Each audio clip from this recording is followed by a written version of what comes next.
देख रहे हैं आज तक, आपके साथ मैं हूं अंजना ओम कश्यप। वक्त पॉलिटिकल स्टॉक एक्सचेंज यानी पीएससी का है ये जानने के लिए कि देश में अगर आज चुनाव हो तो परिस्थिति क्या है, किसकी लोकप्रियता में उछाल है, किसकी लोकप्रियता में गिरावट है, कौन कहां पर अपने वोट बैंक को सहेजने में कामयाब है और कौन कहां पर खिसक रहा है, पीछे हट रहा है चुनाव दर चुनाव। इसी के लिए कई खास मेहमान हमारे साथ पीएससी में जुड़ चुके हैं। सबसे पहले आपका परिचय उनसे करा दें। प्रेम शुक्ला जी, राष्ट्रीय प्रवक्ता भारतीय जनता पार्टी के, हमारे साथ जुड़ गए हैं। हमारे साथ रोहन गुप्ता जी जुड़ गए हैं, कांग्रेस पार्टी के राष्ट्रीय प्रवक्ता। रोहन गुप्ता जी कांग्रेस पार्टी की तरफ से बात करेंगे। तो हमारे साथ घनश्याम तिवारी जी हैं जो कि समाजवादी पार्टी की तरफ से चर्चा करेंगे, और संजय कुमार जी सीएसडीएस के सोफोलॉजिस्ट, जिनके आंकड़ों की बिसात पर एक बार फिर पॉलिटिकल स्टॉक एक्सचेंज हम लेकर आपके सामने आए हैं। आइए शुरुआत करते हैं, आंकड़ों की बौछार आपके सामने करते हैं, क्योंकि हमने इस बार देखा है कि ओबीसी वोटों को लुभाने के लिए तमाम पार्टियां कोशिश कर रही हैं, जिसमें खास तौर पर बात उत्तर प्रदेश की होती है, क्योंकि लोकल चुनाव कराने से पहले वहां पर ओबीसी आरक्षण के पहले ही चुनाव हो, इसको लेकर योगी बड़े सतर्क थे। सुप्रीम कोर्ट से जो फैसला आया उनके हक में आया, लेकिन ये ओबीसी वोट बैंक को लेकर आखिर तमाम पार्टियां जो ताकत झोंकती हैं, तो वो खड़ी कहां पर है, कौन कितने पानी में कहां पर करनी है, किसको ज्यादा मेहनत। तो आइए करते हैं शुरुआत और आपको बताते हैं लोकसभा चुनाव में क्या रहा है हाल। सबसे पहले बात 2004, 2009, 2014, 2019 में यादव वोट बैंक की। तो हम आपको बता रहे हैं उत्तर प्रदेश में बीजेपी को जो पिछड़ों का साथ है, उसमें खास तौर पर अगर आप यादव वोट सिर्फ देखें तो लोकसभा चुनाव में सिर्फ 4% 2004 में गए थे बीजेपी के साथ, 6% 2019 में, माफ कीजिएगा 9 में, 14 में 26% गए, लेकिन फिर 2 ये आंकड़ा खिसका और 24% यादव वोट ने बीजेपी को साथ दिया 2019 में, जब मोदी एक बार फिर से कामयाब हुए थे। अब हम पिछड़ों में ही गैर यादव वोटों की बात कर रहे हैं। तो यहां पर आप देखिएगा बीजेपी के ही आंकड़े हम आपको फिर से दिखा रहे हैं। 31 2004 में, फिर नीचे गिरे 25, उसके बाद 58 पर पहुंचे 14 में, और 19 पहुंचते पहुंचते ये आंकड़ा ओबीसी का गैर यादव वोटों का 76 हो गया, 76 भारतीय जनता पार्टी के लिए। अब ओवरऑल बीजेपी का जो आंकड़ा है वो जल्दी से आपको दिखा देते हैं कि लोकसभा चुनाव में चुनाव दर चुनाव बीजेपी को ओवरऑल यादवों का, गैर यादवों का, पिछड़ों का कितना साथ मिला है। तो सबसे पहले आप देख रहे हैं ओवरऑल में 22 लगभग 23% 2004 में, फिर ये पहुंचे 21 के आसपास, फिर 43 पे पहुंचे, और फिर 2019 में लगभग आधे, आप समझ लीजिए 50.76। वहीं आप यादव वोट बैंक पर आइए तो 4, 6, 26 और 24, जैसा कि हमने आपको पहले बताया था, और गैर यादव का आंकड़ा भी हमने आपको बता दिया है। अब आइए अगला आंकड़ा हम आपको दिखाने वाले हैं समाजवादी पार्टी का। तो समाजवादी पार्टी को यादव वोट कितना मिला ये हम आपको दिखाएंगे। माफ कीजिएगा, उससे पहले हम आपको बीजेपी का दिखा देते हैं विधानसभा चुनाव में। अभी तक हम लोकसभा चुनाव की बात कर रहे थे, अब विधानसभा चुनाव में बीजेपी को पिछड़ों का कितना साथ मिला। तो विधानसभा में देखिए यादव वोट 5, 9, 10, 12, ये हम आपको हर चुनाव का बता रहे हैं, 7 से लेकर 22 तक के चुनाव में किसी तरह से डबल डिजिट में पहुंचे 17 में और उसके बाद 22 में। वहीं आप पहुंचिए जब विधानसभा चुनाव में गैर यादव वोट में, तो उसमें जबरदस्त इजाफा हुआ है बीजेपी के लिए। 22 2007 में, 18 2012 में बहुत भारी गिरावट थी, लेकिन उसके बाद 2017 में 59% और फिर 2022 में 64% गैर यादव पिछड़ों ने वोट किया बीजेपी के लिए। अब ओवरऑल विधानसभा चुनाव का आपको बता देते हैं जल्दी से बीजेपी के लिए। तो ओवरऑल में 18, फिर 15, ओवरऑल दिखा दीजिए जल्दी से हमारे दर्शकों को। ये देखिए तीनों आंकड़े आपके सामने आ गए। सबसे पहले ओवरऑल है जिसमें 18, फिर 15 हुए, फिर 41 पर गए, और 41 के बाद 43 पर मार्जिनल गेन उसके बाद होता चला गया 17 और 22 में। वहीं यादव वोट में 5, 9, 10, 12 हमने बता ही दिया आपको। गैर यादव में 22, 18, 59 और फिर 64% ये पहुंचे। अब हम आपको बताएंगे आंकड़े समाजवादी पार्टी के। एक बार फिर वैसे ही शुरुआत करते हैं, लोकसभा चुनाव में समाजवादी पार्टी का क्या हाल रहा पिछड़ों में, उसके बाद से विधानसभा चुनाव में उनका क्या नंबर आया। तो आइए करते हैं शुरुआत। सबसे पहले हम आपको बता रहे हैं पिछड़ों का साथ यादव वोट में 2004 72%, 72%, 2009 74%, 2014 54% गिरावट आई है, और उसके बाद 2019 में 62%। अब आ जाते हैं गैर यादव जो पिछड़े हैं, उन्होंने कितना साथ दिया समाजवादी पार्टी का लोकसभा चुनाव में। तो 2004 में 26%, 2009 में 24%, 2014 में 14%, गिरावट आती चली गई और उसके बाद से 17%। उसी अनुपात में भारतीय जनता पार्टी गेन करती रही। अब हम ओवरऑल आपको दिखा देते हैं लोकसभा चुनाव में समाजवादी पार्टी को कितना साथ मिला है। ओवरऑल आंकड़े बताते हैं, पिछड़ों का साथ 2004 में 31% मिला था समाजवादी पार्टी को, उसके बाद 23.26, फिर 22%, फिर 38%।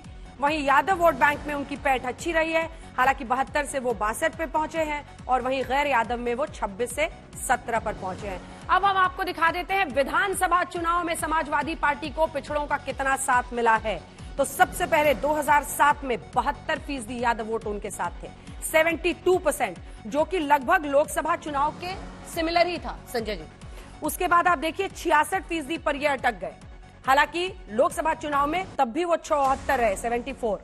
उसके बाद 2017 में जब आप देखते हैं तो 76 और उसके बाद 82। 2022 के चुनाव में 82%, 82% यादव वोट समाजवादी पार्टी को यानी अखिलेश यादव के नाम पर गया था।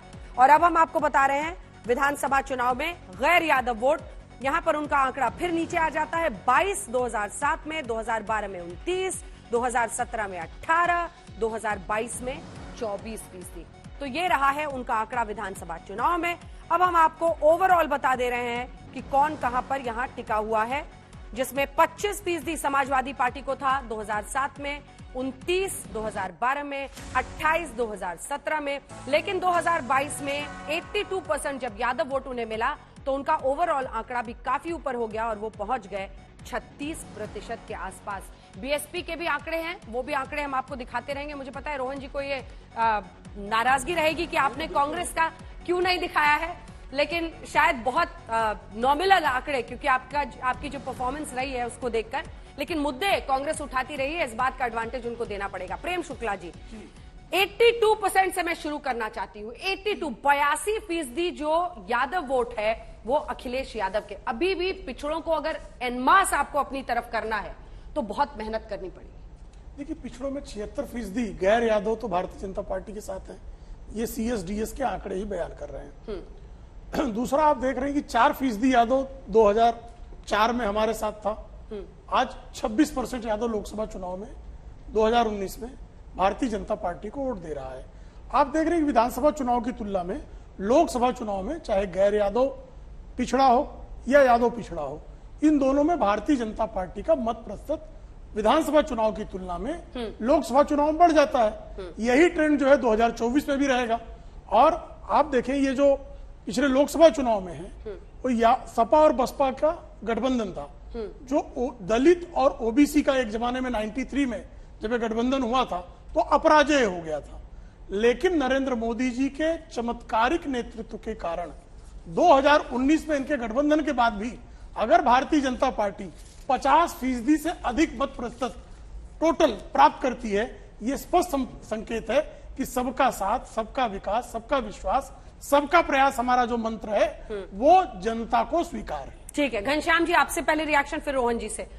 वो कह रहे हैं कि प्रधानमंत्री नरेंद्र मोदी का चमत्कारिक नेतृत्व जिसकी वजह से सेंध इन्होंने इस क्षेत्र में भी मार दिया, और एक सच्चाई है, अर्बन अगली जातियां यही सिर्फ है बीजेपी। वो मिथ इन आंकड़ों के नजरिए से टूटता हुआ दिखाई दे रहा है। घनश्याम, नमस्कार रंजना जी, आपको, दर्शकों को और को पैनलिस्ट को सभी को नववर्ष की हार्दिक शुभकामनाएं। देखिए, भारतीय जनता पार्टी बड़ी बड़ी बातों को से जनता को बेवकूफ बनाने में माहिर है।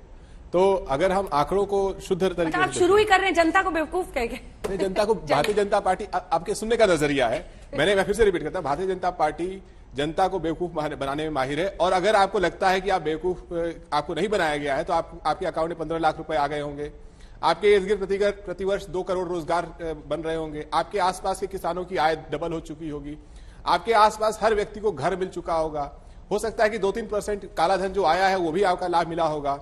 नोटबंदी के बाद आपके आसपास सारे अमीर गरीब हो गए होंगे और सारे गरीब अमीर हो गए होंगे। तो अगर आपको लगता है कि आपको बेवकूफ नहीं बनाया गया, तो ये सब चीजें आपके आसपास हुई होंगी, क्योंकि ये सब चीजें तो स्वयं नरेंद्र मोदी जी की कही हुई हैं। 2022 खत्म हुआ है, 2022 में ये सब चीजें हो जानी चाहिए थी। बहरहाल चुनाव पे आते हैं। ये इस बार का इंडिया टुडे है, ये मैं इंडिया टुडे की कॉपी इंडिया टुडे में ही दिखा रहा हूं। लिखा है समृद्धि के का सम्राट। मैं तो कहता हूं कि नरेंद्र के कुबेर भी हो सकता था इसका टाइटल, लेकिन मैं इसलिए दिखा रहा हूं क्योंकि इसमें ओबीसी आरक्षण का लगभग प्रथम पेज पे डिटेल लिखा हुआ है। इसमें ये कहते हैं कि अगस्त से भारतीय जनता पार्टी उत्तर प्रदेश में निकाय चुनाव की तैयारी कर रही थी, अगस्त से।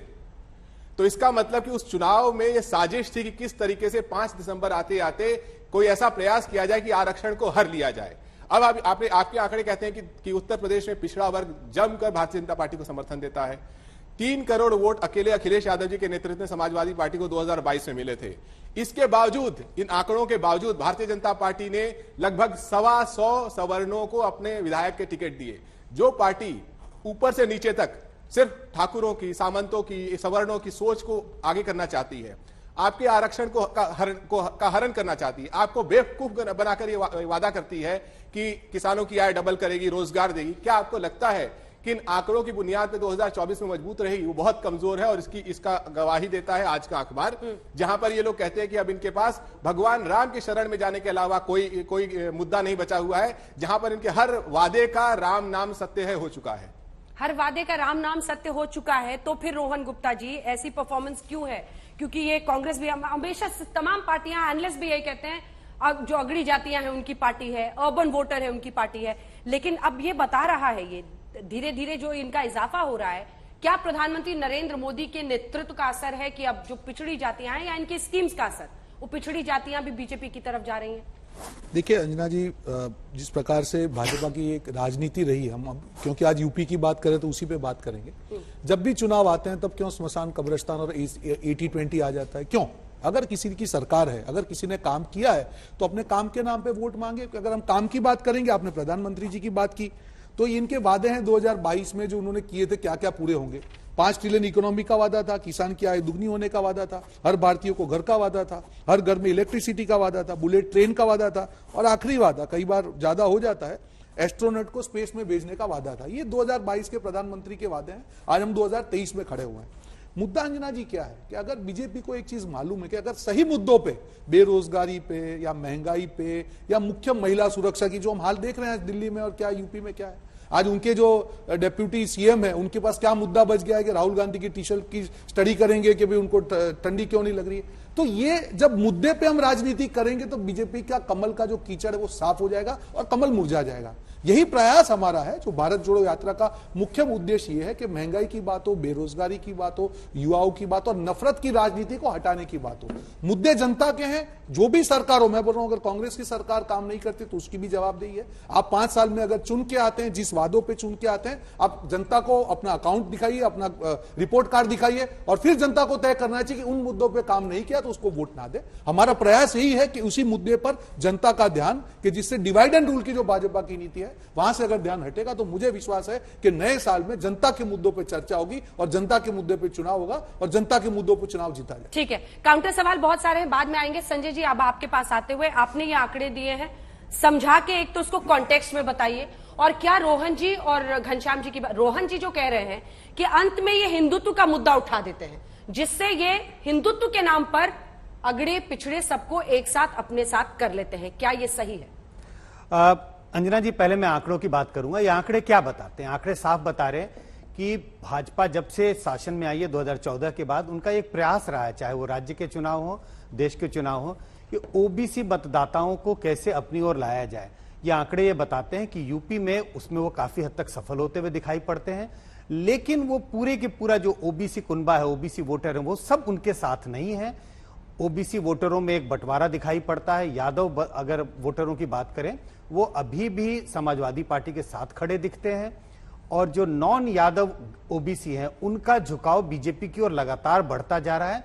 2004 से अगर 2019 के लोकसभा चुनाव को देखें या 2007 के विधानसभा से 2022 के विधानसभा चुनाव को देखें तो एक ये ट्रेंड दिखाई पड़ता है। दूसरा ट्रेंड, विधानसभा के जब चुनाव होते हैं, जब राज्य में सरकार बनाने की बात होती है, तो यादव मतदाताओं का झुकाव समाजवादी पार्टी की तरफ ज्यादा है, क्योंकि उन्हें ये उम्मीद होती है कि जिस पार्टी का वो समर्थन कर रहे हैं शायद उस पार्टी की सरकार बने, इसलिए वो उस पार्टी के इर्द गिर्द गोलबंद होते हैं। लेकिन जब लोकसभा का चुनाव होता है तो वही मतदाता, उनमें से कई ऐसे मतदाता होते हैं जो विधानसभा में तो समाजवादी पार्टी का साथ दे रहे हैं, लेकिन लोकसभा में वो उनका वोट बीजेपी की तरफ जाता है। और इसकी वजह जो लोकसभा का चुनाव है वो ज्यादा नेशनल इश्यूज पे केंद्रित हो जाता है। प्रधानमंत्री मोदी उसके एक बड़े फैक्टर हैं, जिसकी वजह से वही यादव मतदाता जिन्होंने बढ़ चढ़कर समाजवादी पार्टी के लिए वोट किया, उनका वोट बीजेपी की ओर चल जाता हुआ दिखाई पड़ता है। बीजेपी की ये जो स्ट्रैटेजी है सिर्फ यूपी में नहीं है, अन्य राज्यों में भी ये देखने को मिलती है कि गैर नॉन डोमिनेंट ओबीसी को अपनी ओर मोबिलाइज किया जाए। बिहार में भी ऐसी उनकी स्ट्रैटेजी है, अन्य राज्यों में भी ऐसी स्ट्रैटेजी है, और ये आंकड़े बताते हैं कि बीजेपी काफी हद तक इस स्ट्रैटेजी में सफल होती हुई दिखाई पड़ रही है। ठीक है, प्रेम शुक्ला जी, अब आपके पास आते हुए अब राजनीतिक बहस ले जाते हैं। क्या ओवरराइडिंग फैक्टर, अंत में आप लोग वो कह रहे हैं कि शमशान, कब्रिस्तान, हिजाब, नकाब, कुछ ना कुछ आप लोग ऐसे मुद्दे ले आते हैं जिससे आप सभी हिंदुओं को एक साथ कर लें, फिर अगड़े पिछड़े सब अपनी जाति भूलकर हिंदुत्व के नाम पर वोट कर देते हैं। नहीं, हिंदुओं को एक करने में इनको समस्या क्या है? हिंदुओं को जातियों में बांटना चाहिए, जो इन्होंने 70 वर्षों तक किया, कि मुसलमान को तो शिया, सुन्नी, देवबंदी, वहाबी, जिक्री, बहाई, अहमदिया, इसमें नहीं बांटते हैं, तो हिंदुओं को क्यों बांटना चाहते हैं? सवाल ये पैदा होता है, एक बात। दूसरी बात, लोगों को विश्वास है कि इस नेतृत्व ने ही गरीब के घर में शौचालय दिया, एलपीजी के कनेक्शन दिया, सौभाग्य योजना के तहत बिजली दी, उसको वैक्सीन लगवाया, उसको आयुष्मान भारत योजना दी, इसके माध्यम से जनता की सेवा की है। तो जो जनता की सेवा करेगा, प्रधान सेवक बनकर, प्रधानमंत्री बनकर नहीं, प्रधानमंत्री के ऊपर रिमोट कंट्रोल लेकर जो है गैर संवैधानिक सरकार चलाने वाली व्यवस्था नहीं, बल्कि एक ऐसा व्यक्ति जो प्रधानमंत्री कार्यालय में बैठकर भी प्रधान सेवक की भूमिका में अपना, जब से वो जन सेवा का उन्होंने पद लिया है 2001 से 2022 तक, एक दिन का व्यक्ति विश्राम नहीं लेता है। और हमारे कार्यकर्ता भी उसी तरह से दिन रात परिश्रम करते हैं जनता की सेवा के लिए। तो स्वाभाविक तौर पर जनता का विश्वास है हमारे प्रति।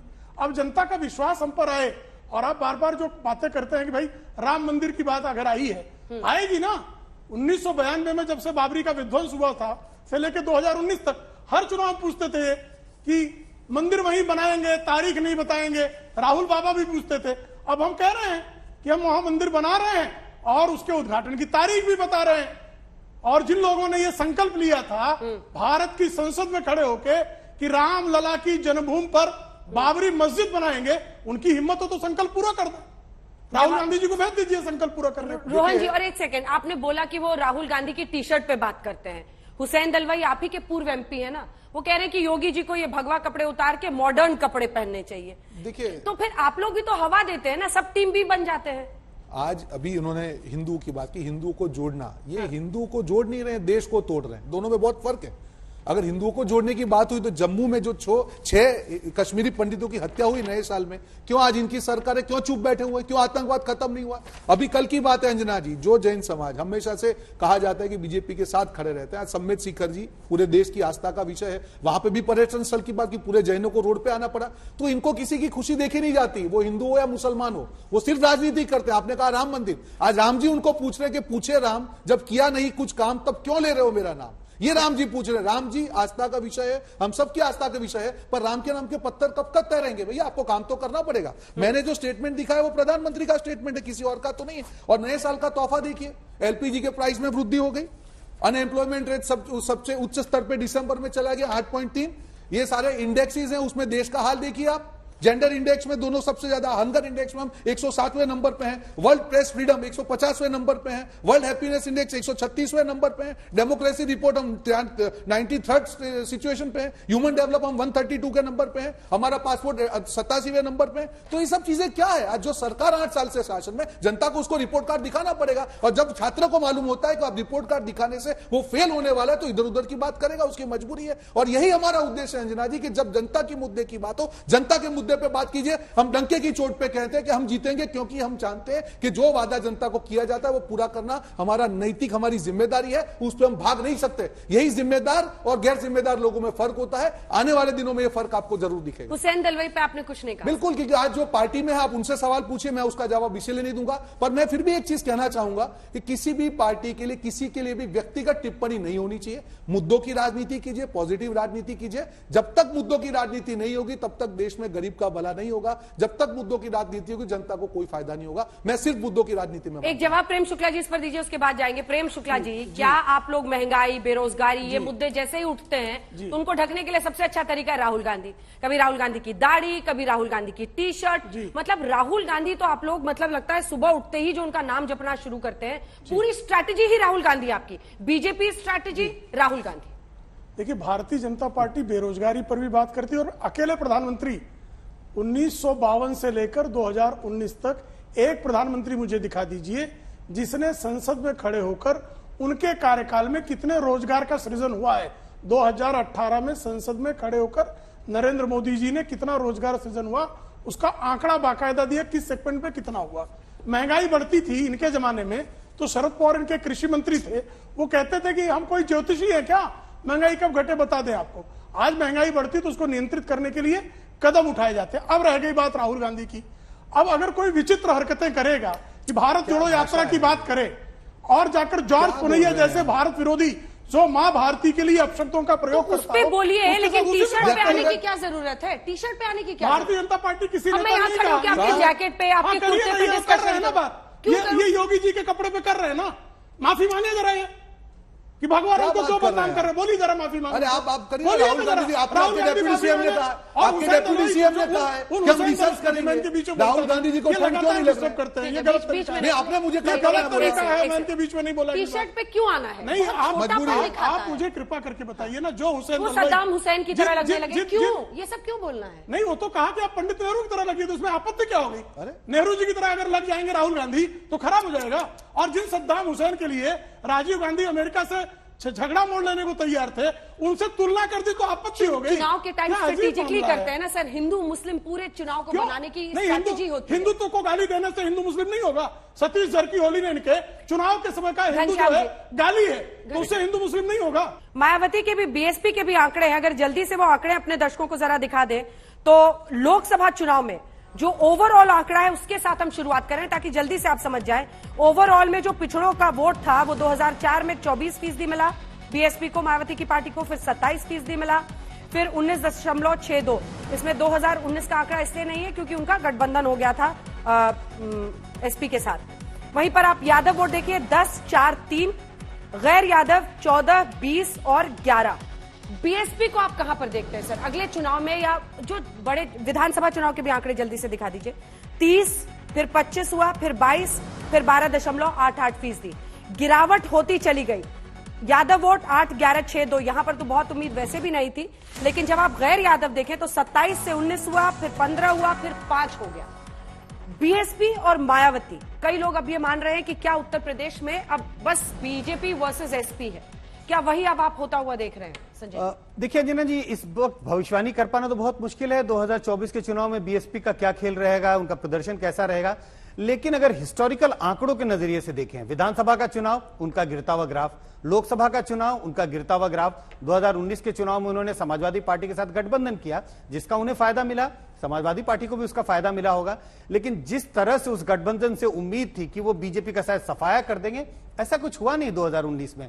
तो ये जो हिस्टोरिकल डेटा है वो इस ओर संकेत करता है कि बीएसपी का ग्राफ नीचे गिरता जा रहा है, और मुझे नहीं लगता कि 2024 के चुनाव में कोई ग्राफ ऊपर की ओर जाने लगेगा। इसी सवाल का पार्ट 2, अगर एक बार फिर से गठबंधन करने की तीनों चारों पार्टियां सोचती हैं, खासतौर पर एसपी, बीएसपी और कांग्रेस, क्या बीजेपी के सामने एक चुनौती खड़ी कर पाएंगे फिर से अगर करते हैं तो? देखिए, बीजेपी के सामने चुनौती तो जरूर होगी, लेकिन अगर एक पार्टी 50% से ज्यादा वोट लाने लगे, और ऐसा अगर आप 2019 के लोकसभा चुनाव की बात करें तो 14 ऐसे राज्य थे जहां बीजेपी ने अकेले अपने दम पर 50% से ज्यादा वोट लिया, और 2 राज्य ऐसे थे जहां पर अपने गठबंधन के साथ उनका वोट 50% से ऊपर चला गया। अगर ऐसी स्थिति होने लगेगी तो चाहे 4 पार्टियां चाहे 16 पार्टियां मिल जाएं, उस पार्टी का कुछ नहीं बिगाड़ सकती, या कह सकते हैं उस पार्टी का को नुकसान पहुंचाना मुश्किल है जिस पार्टी के पास 50% से ज्यादा वोट होंगे। गुजरात में हाल में ही हमें यही देखने को मिला, और अगर ऐसी स्थिति होगी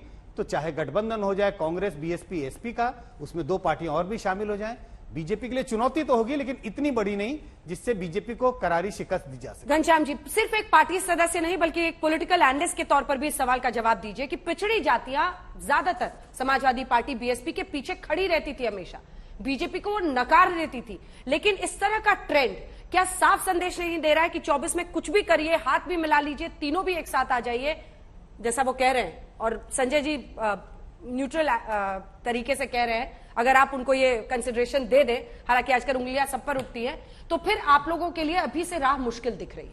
नहीं, 2014 का चुनाव अच्छे दिन के ढकोसले पे हुआ था, जो बाद में जुमला साबित हुआ, जिसका राम नाम सत्य हो चुका है। 2019 का चुनाव राष्ट्रीय सुरक्षा के जो मंजर थे उसके आधार पर हुआ था, जहां पर जनता ने भारी समर्थन भारतीय जनता पार्टी को दिया। 2024 का चुनाव जो होगा वो जनता के उन मुद्दों पे होगा जो उसके मूलभूत मुद्दे हैं, और वहां पर देश के युवा अपनी नई इबारत लिखेंगे। हर वो जो व्यक्ति जो चाहता है कि इस देश में प्रतिदिन हिंदू मुस्लिम की बहस ना हो, जहां पर सरकार अपने तरीके से देश को तोड़ने की कोशिश न करे, वो नई इबारत लिखेगा, किसान इबारत लिखेगा। तो मुझे लगता है ये कहना कि 2024 का चुनाव की पटकथा रची जा चुकी है वो मुश्किल, लेकिन एक चीज कहा जा सकता है, 2024 के चुनाव में भारतीय जनता पार्टी सिर्फ अकेले जाएगी, उसके पास अलायंस पार्टनर के रूप में कोई नहीं बचा हुआ है। जिसने उसके साथ अलायंस पार्टनरशिप की वो सीधे शमशान या कब्रिस्तान कहीं तो पहुंच गया, वो उसकी पार्टी, उसकी राजनीति। तो भारतीय जनता पार्टी सिर्फ अकेले खड़ी है एक जर्जर नेतृत्व के तहत, जिसके पास अपने ढकोसले और घिसे पिटे वादे जिसे वो पूरा नहीं कर पाई है, उसके अलावा कुछ नहीं है। हाँ, कुछ आस्था भरी बातें हैं जो आप किसे कह रहे हैं? जिनका नेतृत्व जर्जर है। 10 साल से अगर आप अपने वादों को पूरा करने की कोशिश कर रहे हैं, नहीं कर पा रहे हैं एक भी वादा। 2022 में बुलेट ट्रेन की बात कहने भूल गए थे। गठबंधन धर्म की बात की। हाँ। इनका गठबंधन धर्म यह होता था कि बसपा का समर्थन लेके मायावती के कपड़े फाड़ देते थे और उनकी हत्या का प्रयास करते थे। ये गठबंधन धर्म है। पर बिछड़े सभी बारी बारी। हाँ, लेकिन अभी बहुत साथ हमारे साथ है। अभी देखिए, शिवसेना के साथ हमारा गठबंधन है, महाराष्ट्र में सरकार है, एकनाथ शिंदे जो है तो शिवसेना, ये भूतिया गठबंधन है, शिवसेना के सरकार, ये भूतों का गठबंधन है कि नहीं है? वो शिवसेना की सरकार है कि नहीं? और वो वाली शिवसेना थोड़ी है। क्यों नहीं है? अरे भाई, बाला साहब की शिवसेना तो वही है। 50 खोखे एकदम हो गए, शिवसेना वही है और हमारे साथ है। अब दूसरा आप देख लिए, उत्तर प्रदेश में मुस्कुरा रहे हैं, उत्तर प्रदेश में अपना दल हमारे गठबंधन में है कि नहीं है? हमारे साथ में राजभर पार्टी है कि नहीं है? है कि नहीं? अभी तो चुनाव में भाग खड़े हुए है कि नहीं? राजभर उधर इनके साथ तो भाग खड़े हुए, इनके साथ तो भाग खड़े हुए। हमारे साथ जो है वो थे तो लाभ में थे, आज इनको गरियाते हुए चले। चुनाव खत्म हुआ, मजा आ गया सर। आपने कहा शिवसेना आपके साथ है। है ना, पूरी तरह से 100% असली शिवसेना हमारे साथ। और जो आजकल जो है जो टोपी वाली शिवसेना है वो इनके साथ है। पालघर में साधुओं की हत्या पर अट्टहास करने वाले उद्धव ठाकरे, जिन्होंने बाला साहब के विचारों को गिरवी रख दिया, वो इनके साथ है। रोहन जी, देखिए, आज भी विडंबना यह है कि 8 साल में सत्ता में होने के बावजूद भी आप बीजेपी प्रवक्ता की बात सुनेंगे तो विपक्ष वाली होगी। आप उनको उनके शासन का सवाल पूछिए, 12 साल पहले इसने ये किया था कांग्रेस ने। अरे भैया, आपको सत्ता में इसीलिए लाया ना कि आपको कुछ जनता आपसे कुछ मांगे, आपने क्या दिया? जैसे ही सवाल आते हैं आप सामने, बीच में मत बोलिए प्लीज। जैसे ही आपको 4 सवाल, मैंने तो आपको पूरा न्यू ईयर का आपका रिजोल्यूशन दिखाया प्रधानमंत्री जी का, 2022 के सारे मैंने आपको रिजोल्यूशन दिखाया। ये हकीकत है आपके आंकड़े। मैंने तो नहीं कहा, मैंने तो प्रधानमंत्री जी को नहीं कहा था, मैंने नहीं कहा था कि हर घर में बिजली दे, मैंने नहीं कहा किसान, मैंने तो प्रधानमंत्री जी को नहीं कहा था कि ये कहे कि किसान की आय 2022 तक दुगनी होगी, मैंने नहीं कहा था। हर भारतीय को घर देगा, ये मैंने भी नहीं कहा था। बिजली मिलेगी, ये मैंने नहीं कहा था। तो उनके वादे में आपको दिखा रहा हूं। मुद्दा यहाँ पे क्या है अंजना जी, एक जो मैं हिमाचल की बात यहाँ पे करना चाहूंगा कि हमने हिमाचल में एक बार एक प्रयोग किया कि कुछ भी करके चुनाव को लोकल इश्यूज पर, जनता के इश्यू पर, बीच में मत बोलिए प्लीज, लोकल इश्यूज पे चुनाव को लड़ा जाए। आपकी मजबूरी है, आ गए राहुल गांधी, ये आपकी मजबूरी है। राहुल फोबिया, 2 बजे भी रात को लेंस में राहुल गांधी क्या कर रहे हैं बोलते रहिए। हिमाचल में मुद्दों के हमने राजनीति की, लोकल मुद्दों पे जनता पे की, और यही भारत जोड़ो यात्रा का उद्देश्य है कि जब तक जनता के मुद्दे पे बात नहीं होगी तब तक ये यात्रा जो है इसी तरह से लोगों को जगाती रहेगी कि आप अपने मुद्दे पे बात कीजिए। जैसे ही जनता के मुद्दे पे बात होगी, ये जो कीचड़ जो है जिसमें कमल खिला हुआ है, कीचड़ साफ होगा, कमल मुरझा जाएगा और देश की जनता अपने मुद्दे पे राजनीति करेगी और धर्म और जाति के मुद्दों पर राजनीति नहीं होगी। एक बार आपने हिमाचल का जिक्र किया तो रोहन जी, एक छोटा सा आपसे जवाब गुजरात पर, वहां पर आप क्यों फेल हो गए? वहां पर आपको क्या लगता है लोकल इश्यूज मायने नहीं रखते?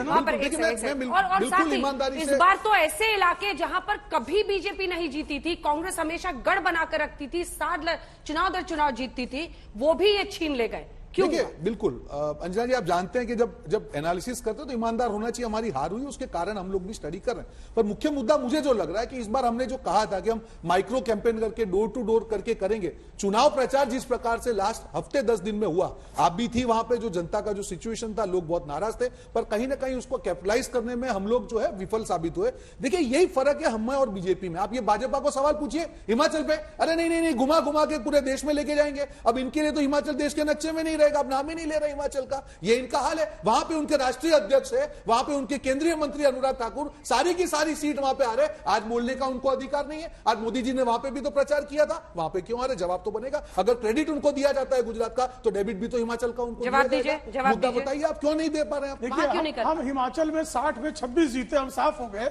ये जो है गुजरात अरे में वापस सवाल- 182 में अरे से सवाल 16 का- जीते। अरे क्यों वो बताइए फिर ना। बीच में चिल्लाने लगे। मैंने आपको कहा, मैं अच्छा, बता रहा हूं, जवाब से उत्तर दे रहा हूं तीन ना। चुनाव थे, हाँ। तीनों में आप सत्ता में थे, ये बहुत तीनों दो बढ़िया। हार गए। और तीनों दो हार का गए। उत्तर दे रहा हूं आपको। एमसीडी में हमारा वोट परसेंटेज बढ़ गया, हिमाचल प्रदेश में 0.9% से आ रहे हैं।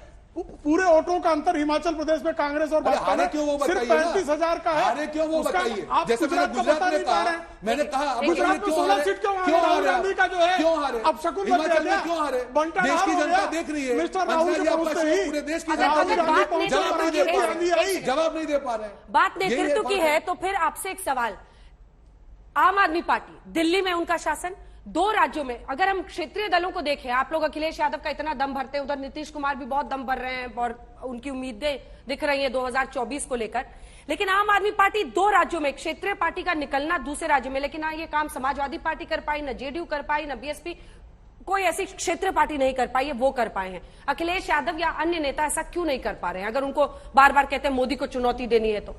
देखिए हमने जो लक्ष्य रखा है, उत्तर प्रदेश का लक्ष्य रखा है। उत्तर प्रदेश में अखिलेश यादव जी को अपने नेतृत्व, अकेले नेतृत्व पे 3 करोड़ जनता ने वोट दिया। 3 करोड़, जो आप अनेक राज्यों में चुनाव हुए हैं वो सभी राज्यों के वोट जोड़ लिए तो भी 3 करोड़ नहीं होते। भारतीय जनता पार्टी एक मुख्यमंत्रियों का बक्सा लेके चलती है, हजारों करोड़, और इस तरह के ऑब्वियसली जो मैंने कहा कि नरेंद्र के कुबेर जैसे लोग उनके साथ रहते हैं, तो ऐसे इतने भारी भरकम समर्थन के साथ भी अगर भारतीय जनता पार्टी कुछ 3 करोड़ 80 लाख इन लोगों को वोट मिले, तो मुझे लगता है कि जो नेतृत्व की क्षमता अखिलेश यादव जी ने उत्तर प्रदेश में दिखाई है, वो क्षमता जनता का विश्वास है। 3 करोड़ वोट मामूली बात नहीं होती है। आपसे कंपैरिजन में आपने कोई जवाब नहीं दिया। वो तो निकले ना एक राज्य से दूसरे राज्य में गए, तीसरे में गए, वहां से नेशनल पार्टी भी बनी।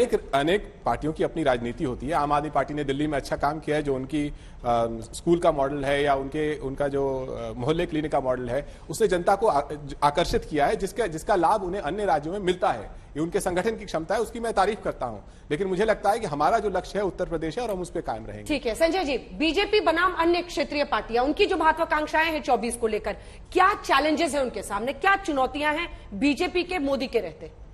देखिए, अगर अलग अलग राज्यों को देखें और इलेक्टोरल कंटेस्ट को देखें, बीजेपी ने उन राज्यों में प्रदर्शन बहुत अच्छा किया जहां उनका मुकाबला कांग्रेस से होता है। जिन जिन राज्यों में बीजेपी का मुकाबला रीजनल पार्टी से होता है, वहां पर उन्हें चैलेंज ज्यादा फेस करने को मिलता है। चाहे हम बंगाल की बात करें, उड़ीसा की बात करें, आंध्रा, तेलंगाना, ऐसे तमाम राज्य हैं। तो आने वाले 2024 के चुनाव में भी बीजेपी के लिए उन राज्यों में चुनौती ज्यादा है जहां एक रीजनल पार्टी की सरकार है।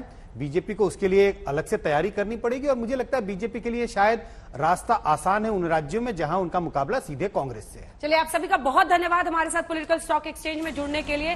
पिछड़े वर्गों के वोटों को अपनी तरफ करने में बीजेपी चुनाव दर चुनाव पिछले कुछ बार में कामयाब होती हुई दिख रही है। कितनी बड़ी ये चुनौती, इसी पर आप देख रहे थे चर्चा। देश दुनिया की बाकी खबरों के लिए आप देखते रहिए आज तक।